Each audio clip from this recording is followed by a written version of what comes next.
بسم اللہ الرحمن الرحیم۔ السلام علیکم سامعین، وہ تمام سامعین جو میرے ساتھ جنہوں نے اس سفر کا آغاز کیا تھا کاشان بصیرت کے یوٹیوب چینل پہ ترجمہ نہج البلاغہ پڑھنے کا، کہ جس کے مؤلف حجت الاسلام مولانا مفتی جعفر حسین قبلہ ہیں، آئیے ہم سب مل کر اب پہنچ گئے ہیں پارٹ نمبر 78 پر، اور اس کتاب کو پڑھتے ہوئے صفحہ نمبر 825 پر ہم ہیں۔ جبکہ میں نے آپ کو آغاز میں بتایا تھا نا، جب بک کتاب کا آغاز کیا تھا، کہ اس کی ٹوٹل 960 صفحات ہیں، تو ہم الحمدللہ اب کتاب کے آخری مرحلے میں ہیں اور ہم مولا کی حکمات پڑھ رہے ہیں، شارٹ سینگز آف مولا علی علیہ السلام، اور حکمت نمبر 76 ہم نے اپنے لاسٹ پارٹ میں پڑھ لی تھی، اور اب اس پارٹ میں پارٹ نمبر 78 میں ہم پڑھنے کا آغاز کر رہے ہیں حکمت نمبر 77 سے۔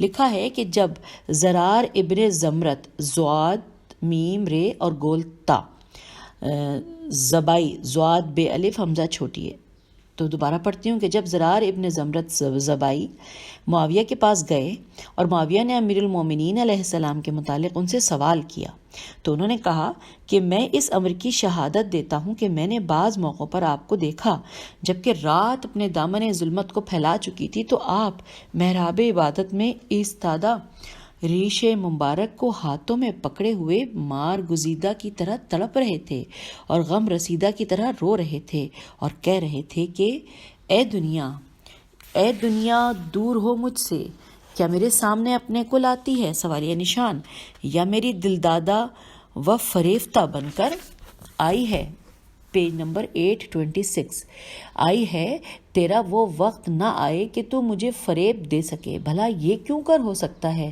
جا کسی اور کو جل دے، مجھے تیری خواہش نہیں ہے، میں تو 3 بار تجھے طلاق دے چکا ہوں کہ جس کے بعد رجوع کی گنجائش نہیں، تیری زندگی تھوڑی، تیری اہمیت بہت ہی کم، اور تیری آرزو ذلیل و پست ہے، افسوس زاد راہ تھوڑا، راستہ طویل، سفر دور دراز، اور منزل سخت ہے۔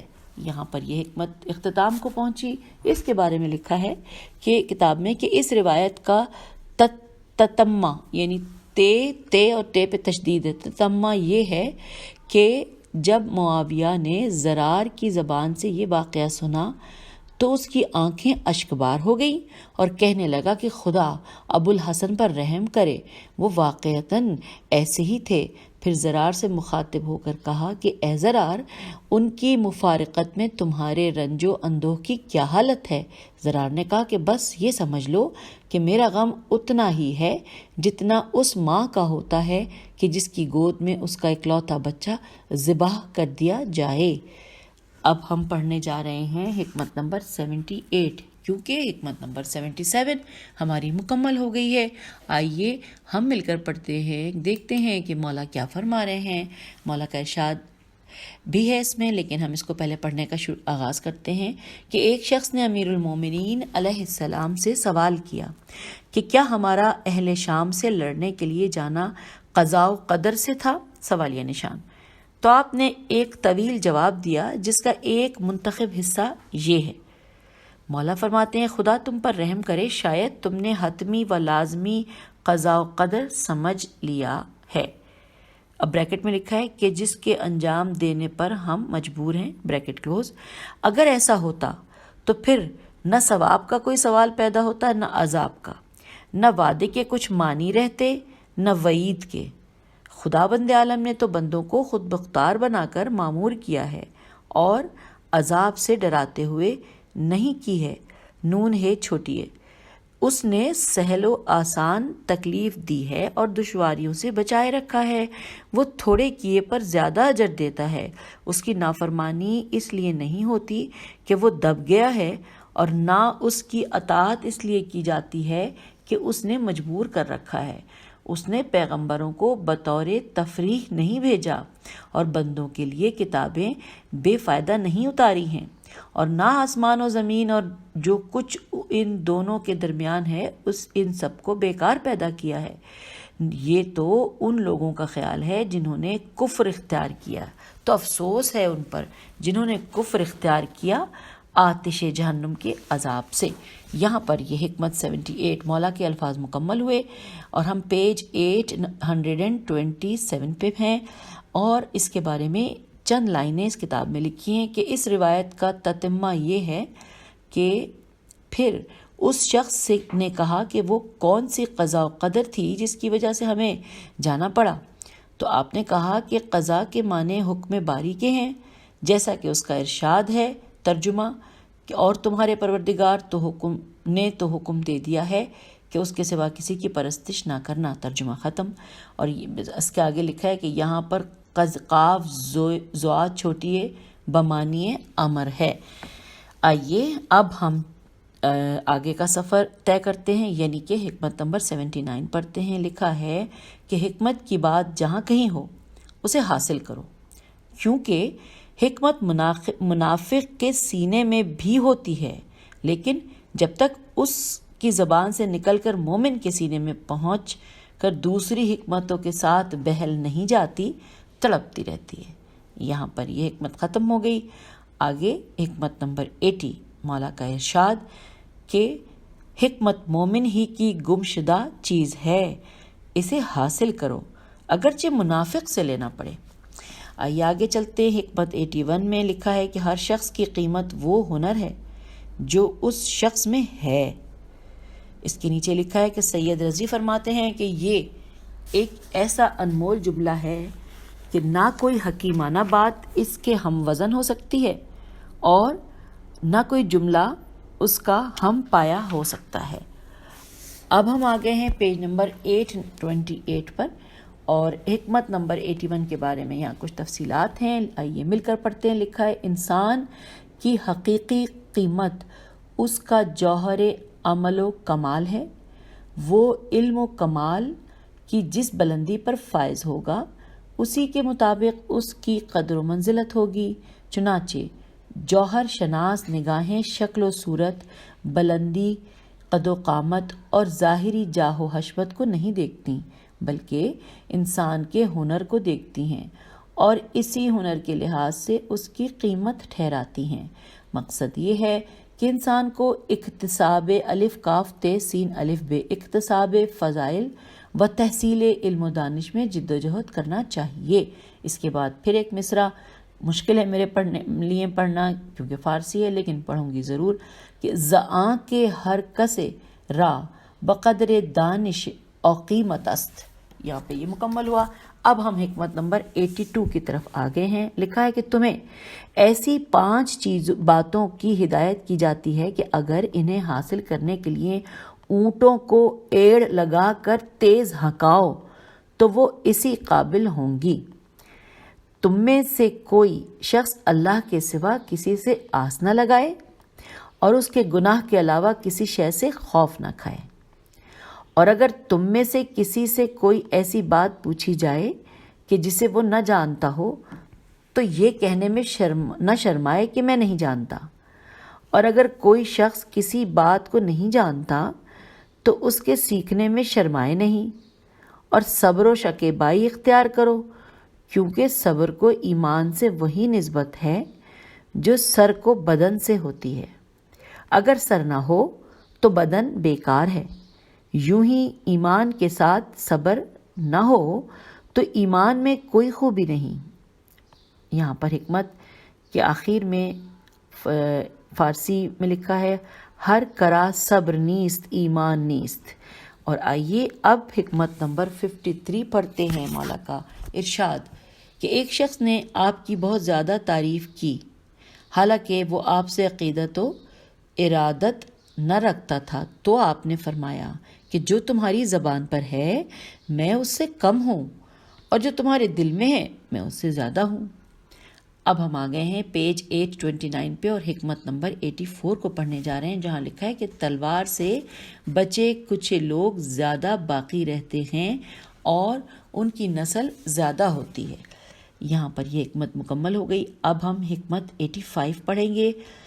مولا کا ارشاد ہے کہ جس کی زبان پر کبھی یہ جملہ نہ آئے، اب انورٹڈ کاما میں یہ جملہ ہے کہ میں نہیں جانتا، انورٹڈ کاما کلوز، تو وہ چوٹ کھانے کی جگہوں پر چوٹ کھا کر رہتا ہے۔ اب ہم آ گئے حکمت نمبر 86 کی جانب، لکھا ہے بوڑھے کی رائے مجھے جوان کی ہمت سے زیادہ پسند ہے۔ ایک روایت میں یوں ہے کہ بوڑھے کی رائے مجھے جوان کے خطرے میں ڈٹے رہنے سے زیادہ پسند ہے۔ اب ہم آ گئے ہیں حکمت نمبر 87 پہ۔ مولا کا ارشاد ہے کہ اس شخص پر تعجب ہوتا ہے کہ جو توبہ کی گنجائش کے ہوتے ہوئے مایوس ہو جائے۔ اب اگلی حکمت ہے 88، لکھا ہے ابو جعفر محمد ابن علی الباقر علیہ السلام نے روایت کی ہے کہ امیر المومنین نے فرمایا، دنیا میں عذاب خدا سے دو چیزیں باعث امان تھیں، ایک ان میں سے اٹھ گئی مگر دوسری تمہارے پاس موجود ہے، لہٰذا اسے مضبوطی سے تھامے رہو۔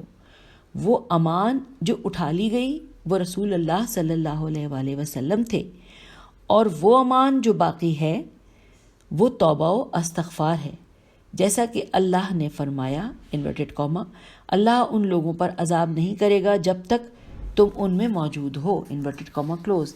اللہ ان لوگوں پر عذاب نہیں اتارے گا جبکہ یہ لوگ توبہ و استغفار کر رہے ہوں گے۔ اس کے بعد لکھا ہے کہ سید رضی فرماتے ہیں کہ یہ بہترین استخراج، پیج نمبر 830، یہ بہترین استخراج اور عمدہ نکتہ آفرینی ہے۔ اب ہم پہنچ گئے ہیں حکمت نمبر 89 پہ۔ مولا کے الفاظ دہرا رہی ہوں، لکھا ہے کہ جس نے اپنے اور اللہ کے مابین معاملات کو ٹھیک رکھا تو اللہ اس کے اور لوگوں کے معاملات سلجھائے رکھے گا، اور جس نے اپنی آخرت کو سنوار لیا تو خدا اس کی دنیا بھی سنوار دے گا، اور جو خود اپنے آپ کو واعظ و پند کر لے تو اللہ کی طرف سے اس کی حفاظت ہوتی رہے گی۔ آئیے اب ہم حکمت نمبر 90 پڑھتے ہیں۔ مولا فرما رہے ہیں پورا عالم و دانا وہ ہے جو لوگوں کو رحمت خدا سے مایوس اور اس کی طرف سے حاصل ہونے والی آسائش و راحت سے نا امید نہ کرے، اور نہ انہیں اللہ کے عذاب سے بالکل مطمئن کر دے۔ اب آئیے حکمت نمبر 91 کی جانب، لکھا ہے کہ یہ دل بھی اسی طرح اکتا جاتے ہیں جس طرح بدن اکتا جاتے ہیں، لہٰذا اب یہ ورڈ انورٹڈ کاما میں لکھا ہے کہ جب ایسا ہو تو انورٹڈ کاما کلوز ان کے لیے لطیف حکیمانہ نکات تلاش کرو۔ یہاں پہ حکمت 91 مکمل۔ اب حکمت 92 میں ارشاد مولائے کائنات کہ وہ علم بہت بے قدر و قیمت ہے جو زبان تک رہ جائے، اور وہ علم بہت بلند مرتبہ ہے جو اعضاء و جوارے سے نمودار ہو۔ یہاں پر مولا کی حکمت 92 مکمل۔ حکمت 93 میں مولا کا ارشاد کہ تم میں سے کوئی شخص یہ نہ کہے کہ اے اللہ میں تجھ سے فتنہ و آزمائش سے پناہ چاہتا ہوں، اس لیے کہ کوئی شخص ایسا نہیں جو فتنے کی لپیٹ میں نہ ہو، بلکہ جو پناہ مانگے وہ گمراہ کرنے والے فتنوں سے پناہ مانگے، کیونکہ اللہ کا ارشاد ہے انورٹڈ کاما، اور اس بات کو جانے رہو کہ تمہارا مال اور اولاد فتنہ ہے، انورٹڈ کاما کلوز۔ حکمت ابھی جاری ہے، ہم پیج نمبر 831 پہ آ گئے ہیں۔ انورٹڈ کاما کلوز ہونے کے بعد آگے حکمت میں لکھا ہے کہ اس سے مراد یہ ہے کہ اللہ لوگوں کو مال اور اولاد کے ذریعے آزماتا ہے تاکہ یہ ظاہر ہو جائے کہ کون اپنی روزی پر چیں بجبیں ہے اور کون اپنی قسمت پر شاکر ہے، اگرچہ اللہ ان کو جانتا ہے کہ وہ خود بھی اپنے کو اتنا نہیں جانتے، لیکن یہ آزمائش اس لیے ہے کہ وہ افعال سامنے آئیں جن سے ثواب و عذاب کا استحقاق پیدا ہوتا ہے، کیونکہ بعض اولاد نرینہ کو چاہتے ہیں اور لڑکیوں سے کبیدہ خاطر ہوتے ہیں، اور بعض مال بڑھانے کو پسند کرتے ہیں اور بعض شکستہ حالی کو برا سمجھتے ہیں۔ یہاں پر یہ حکمت کے بعد ساتھ ہی لکھا ہے کہ سید رضی فرماتے ہیں کہ یہ ان عجیب و غریب باتوں میں سے ہے جو تفسیر کے سلسلے میں آپ سے وارد ہوئی ہیں۔ اب ہم حکمت نمبر 94 پڑھنے جا رہے ہیں۔ آپ سے دریافت کیا گیا کہ نیکی کیا چیز ہے؟ سوالیہ نشان۔ تو آپ علیہ السلام نے فرمایا کہ نیکی یہ نہیں کہ تمہارے مال و اولاد میں فراوانی ہو جائے، بلکہ خوبی یہ ہے کہ تمہارا علم زیادہ اور حلم بڑا ہو، اور تم اپنے پروردگار کی عبادت پر ناز کر سکو۔ اب اگر اچھا کام کرو تو اللہ کا شکر بجا لاؤ، اور اگر کسی برائی کا ارتکاب کرو تو توبہ و استغفار کرو۔ اور دنیا میں صرف 2 شخصوں کے لیے بھلائی ہے، ایک وہ جو گناہ کرے تو توبہ سے اس کی تلافی کرے، اور دوسرا وہ جو نیک کاموں میں تیز گام ہو۔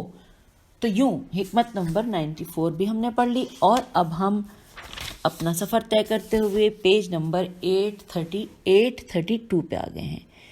لکھا ہے حکمت نمبر 95 میں کہ جو عمل تقوی کے ساتھ انجام دیا جائے وہ تھوڑا نہیں سمجھا جا سکتا، اور مقبول ہونے والا عمل تھوڑا کیوں کر ہو سکتا ہے؟ سوالیہ نشان۔ اب یہاں پہ حکمت 95 مکمل۔ حکمت 96 میں لکھا ہے کہ انبیاء سے زیادہ خصوصیت ان لوگوں کو حاصل ہوتی ہے کہ جو ان کی لائی ہوئی چیزوں کا زیادہ علم رکھتے ہوں۔ بریکٹ میں لکھا ہے کہ پھر آپ نے اس آیت کی تلاوت فرمائی، بریکٹ کلوز، کہ تلاوت فرمائی، ابراہیم سے زیادہ خصوصیت ان لوگوں کو تھی جو ان کے فرما بردار تھے، اور اب اس نبی اور ایمان لانے والوں کو خصوصیت سے پھر فرمایا حضرت محمد مصطفیٰ صلی اللہ علیہ وآلہ وسلم کا دوست وہ ہے جو اللہ کی اطاعت کرے اگرچہ ان سے کوئی قرابت نہ رکھتا ہو، اور ان کا دشمن وہ ہے جو اللہ کی نافرمانی کرے اگرچہ نزدیکی قرابت رکھتا ہو۔ یہاں پر حکمت 96 میں نے پڑھ دی۔ اب حکمت 97 پڑھنے جا رہی ہوں کہ ایک خارجی کے متعلق آپ علیہ السلام نے سنا کہ وہ نماز شب پڑھتا ہے اور قرآن کی تلاوت کرتا ہے، تو آپ علیہ السلام نے فرمایا یقین کی حالت میں سونا شک کی حالت میں نماز پڑھنے سے بہتر ہے۔ اب آئیے حکمت نمبر 98 پر کہ جب کوئی حدیث سنو، مولا فرما رہے ہیں کہ جب کوئی حدیث سنو تو اسے عقل کے معیار پر پرکھ لو، صرف نقل الفاظ پر بس نہ کرو، کیونکہ علم کے نقل کرنے والے تو بہت ہیں اور اس میں غور و فکر کرنے والے کم ہیں۔ حکمت نمبر 99 پڑھنے کے لیے ہم پہنچ گئے ہیں پیج نمبر 833 پر، یعنی 833 پر۔ لکھا ہے کہ ایک شخص کو انا للہ و انا الیہ راجعون، کہ یعنی ہم اللہ کے ہیں اور ہمیں اللہ کی طرف پلٹنا ہے، کہتے ہوئے سنا تو فرمایا کہ ہمارا یہ کہنا ہے کہ ہم اللہ کے ہیں۔ یہ ورڈ جو ہم اللہ کے ہیں یہ انورٹڈ کاما میں لکھا ہے سامعین۔ اس کے ملک ہونے کا اعتراف ہے، اور یہ کہنا کہ ہمیں اسی کی طرف پلٹنا ہے یہ اپنے لیے فنا کا اقرار ہے۔ یہ یہاں پر حکمت مکمل۔ اور الحمدللہ حکمت نمبر 100، کچھ لوگوں نے آپ علیہ السلام کے روبرو آپ علیہ السلام کی مدح و ستائش کی تو فرمایا اے اللہ تو مجھ سے بھی زیادہ جانتا ہے، اور ان لوگوں سے زیادہ اپنے نفس کو میں پہچانتا ہوں۔ اے خدا جو ان لوگوں کا خیال ہے ہمیں اس سے بہتر قرار دے، اور ان لغزشوں کو بخش دے جن کا انہیں علم ہی نہیں۔ اب ہم حکمت نمبر 101 پڑھتے ہیں۔ لکھا ہے حاجت روائی 3 چیزوں کے بغیر نہ پائیدار نہیں ہوتی، دوبارہ سے پڑھتی ہوں، یہ تو ناپائیدار نہیں لکھا، دوبارہ حکمت نمبر 101، حاجت روائی 3 چیزوں کے بغیر پائیدار نہیں ہوتی، پائیدار نہیں ہوتی۔ اسے چھوٹا سمجھا جائے تاکہ وہ بڑی قرار پائے، اسے چھپایا جائے تاکہ وہ خود بخود ظاہر ہو، اور اس میں جلدی کی جائے تاکہ وہ خوشگوار ہو۔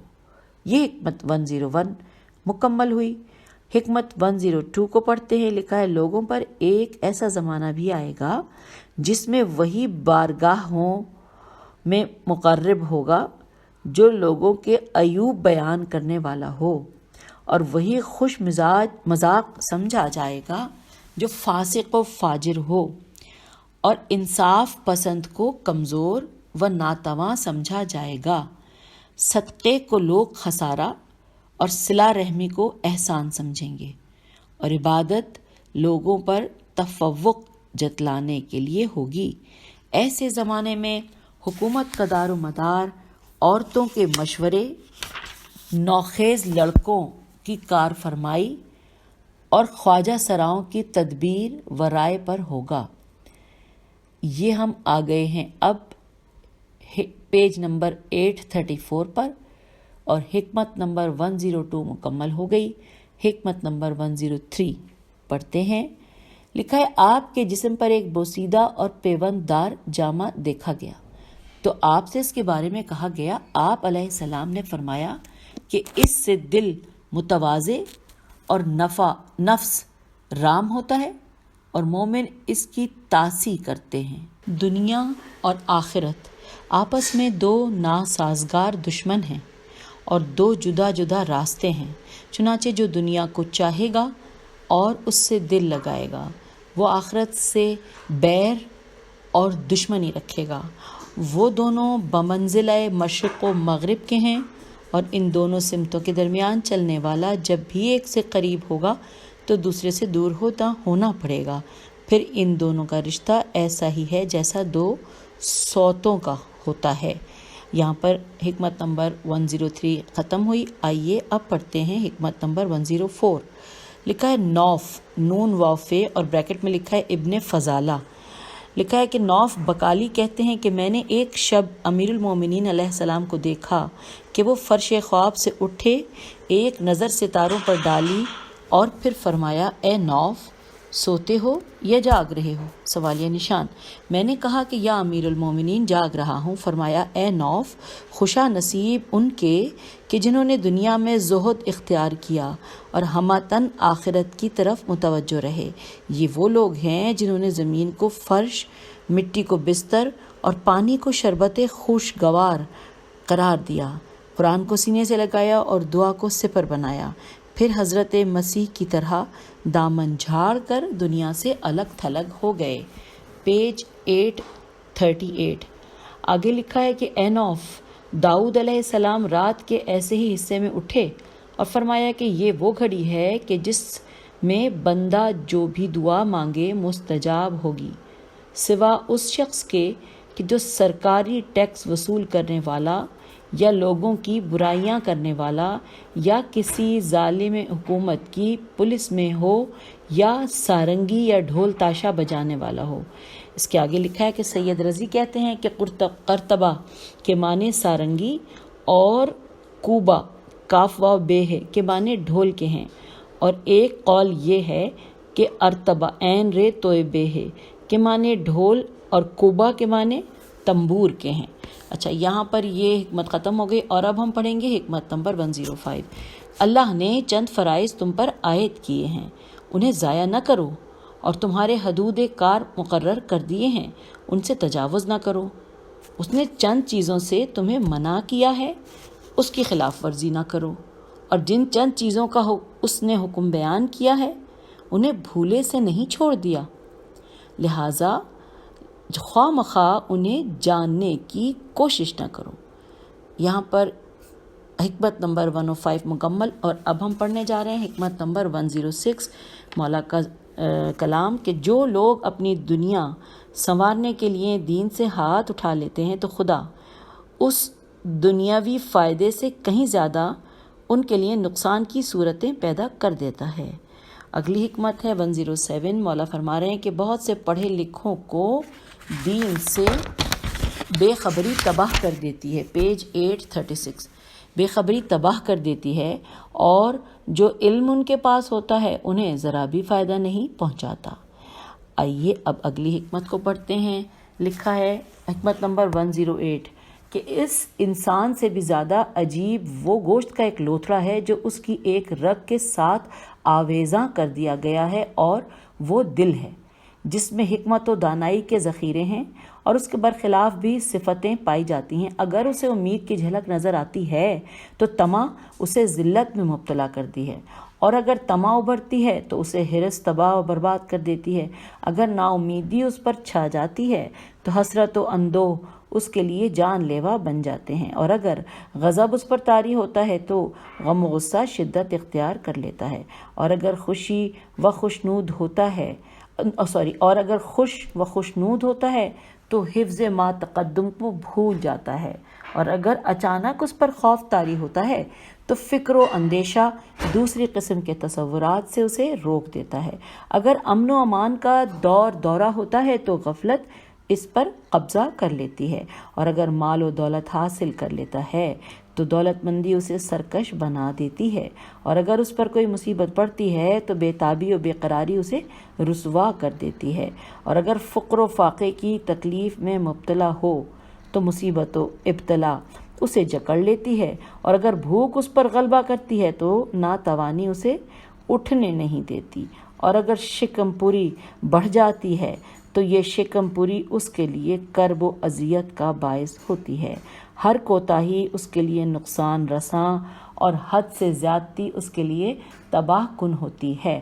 یوں ہم نے حکمت نمبر 108 بھی پڑھ لی، اور اب ہم پیج نمبر 837 پر آ گئے ہیں اور پڑھنے جا رہے ہیں حکمت نمبر 109 مولا کا ارشاد کہ ہم اہل بیت علیہ السلام ہی وہ نقطۂ اعتدال ہیں کہ پیچھے رہ جانے والے کو اس سے آ کر ملنا ہے اور آگے بڑھ جانے والے کو اس کی طرف پلٹ کر آنا ہے۔ تو یوں ہم نے حکمت نمبر 109 پڑھ لی۔ حکمت نمبر 110 پڑھنے کے لیے آئیے آغاز کرتے ہیں۔ لکھا ہے کہ حکم خدا کا نفاذ وہی کر سکتا ہے جو حق کے معاملے میں نرمی نہ برتے، عجز و کمزوری کا اظہار نہ کرے اور ہرس و طمع کے پیچھے نہ لگ جائے۔ پھر آگے چلتے ہیں۔ حکمت نمبر 111 میں ہے کہ سہل ابن حنیف انصاری حضرت کو سب لوگوں میں زیادہ عزیز تھے۔ یہ سب آپ کے ہمراہ صفین سے پلٹ کر کوفہ پہنچے تو انتقال فرما گئے، جس پر حضرت نے فرمایا کہ اگر پہاڑ بھی مجھے دوست رکھے گا تو وہ بھی ریزہ ریزہ ہو جائے گا۔ یہ جو جملہ ہے یہ انورٹڈ کاما میں تھا، میں پھر پڑھتی ہوں کہ اگر پہاڑ بھی مجھے دوست رکھے گا تو وہ بھی ریزہ ریزہ ہو جائے گا۔ آگے لکھا ہے سید رضی فرماتے ہیں کہ جو اس کی آزمائش کڑی اور سخت ہوتی ہے، سید رضی فرماتے ہیں کہ چونکہ اس کی آزمائش کڑی اور سخت ہوتی ہے اس لیے مصیبتیں اس کی طرف لپک کر بڑھتی ہیں، اور ایسی آزمائش انہی کی ہوتی ہے جو پرہیزگار، نیکوکار، منتخب و برگزیدہ ہوتے ہیں، اور ایسا ہی آپ کا دوسرا ارشاد ہے۔ یہاں پر یہ حکمت ختم ہو گئی، اور اب ہم حکمت نمبر 112 کو پڑھ رہے ہیں۔ مولا فرما رہے ہیں کہ جو ہم اہل بیت علیہ السلام سے محبت کرے اسے جامع فقر پہننے کے لیے آمادہ رہنا چاہیے۔ آگے لکھا ہے سید رضی کہتے ہیں کہ حضرت کے اس ارشاد سے ایک اور معنی بھی کیے گئے ہیں کہ جس کے ذکر کا یہ محل نہیں ہے۔ شاید اس روایت کے دوسرے معنی یہ ہوں کہ جو ہمیں دوست رکھتا ہے اسے دنیا طلبی کے لیے تگ و دو نہ کرنا چاہیے، خواہ اس کے نتیجے میں اسے فقر و افلاس سے دوچار ہونا پڑے، بلکہ قناعت اختیار کرتے ہوئے دنیا طلبی سے الگ رہنا چاہیے۔ یہ پیج نمبر 838 پہ ہم آ گئے ہیں، اور اب ہم ایک حکمت اور پڑھنے لگے ہیں، اور وہ ہے صفحہ نمبر 113 جس میں لکھا ہے حکمت نمبر 113 کہ عقل سے بڑھ کر کوئی مال سود مند، اور خود بینی سے بڑھ کر کوئی تنہائی وحشتناک کی نہیں، اور تدبیر سے بڑھ کر کوئی عقل کی بات نہیں، اور کوئی بزرگی تقوی کے مثل نہیں، اور خوش خلقی سے بہتر کوئی ساتھی، اور ادب کے مانند کوئی میراث نہیں، اور توفیق کے مانند کوئی پیش رو، اور اعمال خیر سے بڑھ کر کوئی تجارت نہیں، اور ثواب کا ایسا کوئی نفع نہیں، اور کوئی پرہیزگاری شبہات میں توقف سے بڑھ کر نہیں، اور حرام کی طرف بے رغبتی سے بڑھ کر کوئی زہد، اور تفکر و پیش بینی سے بڑھ کر کوئی علم نہیں، اور ادائے فرائض کے مانند کوئی عبادت، اور حیا و صبر سے بڑھ کر کوئی ایمان نہیں، اور فروتنی سے بڑھ کر کوئی سرفرازی، اور علم کے مانند کوئی بزرگی و شرافت نہیں، حلم کے مانند کوئی عزت، اور مشورے سے مضبوطی کوئی پشت پناہ نہیں۔ مولا کا یہ ارشاد یعنی حکمت نمبر 113 ہم نے پڑھ لی تھی، اور اب اسی صفحے پہ آخری حکمت اسی ریکارڈنگ میں پڑھ لیتے ہیں کہ مولا فرما رہے ہیں کہ جب دنیا اور اہل دنیا میں نیکی کا چلن ہو، اور پھر کوئی شخص کسی ایسے شخص سے کہ جس سے رسوائی کی کوئی بات ظاہر نہیں ہوئی سوء ظن رکھے، تو اس نے اس پر ظلم و زیادتی کی، اور جب دنیا و اہل دنیا پر شر و فساد کا غلبہ ہو اور پھر کوئی شخص کسی دوسرے شخص سے حسن ظن رکھے تو اس نے خود ہی اپنے کو خطرے میں ڈالا۔ تو یوں پیج نمبر 838 پر حکمت نمبر 114 ہم نے مکمل کر لی۔ اجازت دیجیے، خدا حافظ، فی امان اللہ۔